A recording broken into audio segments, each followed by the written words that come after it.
اسی طرح اگر دنیا کے اندر اس نے اپنی سماعت کا استعمال ٹھیک کیا، کانوں سے نیک بندوں کے واعظ سنے، قرآن سنا، نبی علیہ السلام کی شان میں نعت سنی، اچھی باتیں سنی، اب اس سماعت کو اللہ تعالی موت کے وقت واپس لیں گے، لیکن اس کو بہتر کر کے واپس لوٹائیں گے، حتیٰ کہ سماعت ایسی ہوگی کہ جنت میں اللہ رب العزت جب قرآن مجید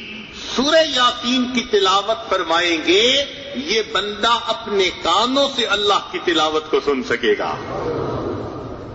اور اگر غلط استعمال کیا، اللہ تعالیٰ اسے جہنم میں پہنچائیں گے اور جہنم میں اس کو بہرا بنا دیں گے، کچھ بھی نہیں سن سکے گا۔ اگر اس نے اپنی گویائی کو شریعت کے مطابق استعمال کیا، خیر کی باتیں زبان سے نکالتا تھا، سچ بولتا تھا،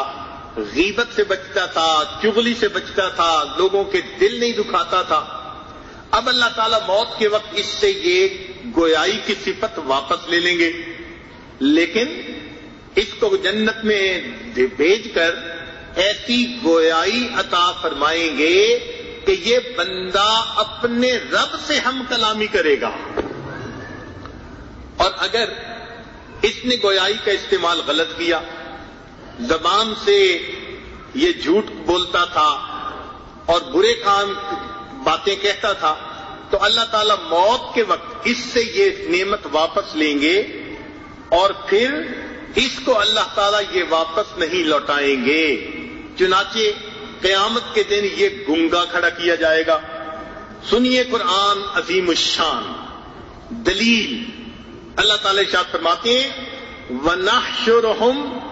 يَوْمَ الْقِيَامَةِ عَلَى وُجُوهِهِمْ عُمْيًا وَبُكْمًا وَصُمًّا، ہم قیامت کے دن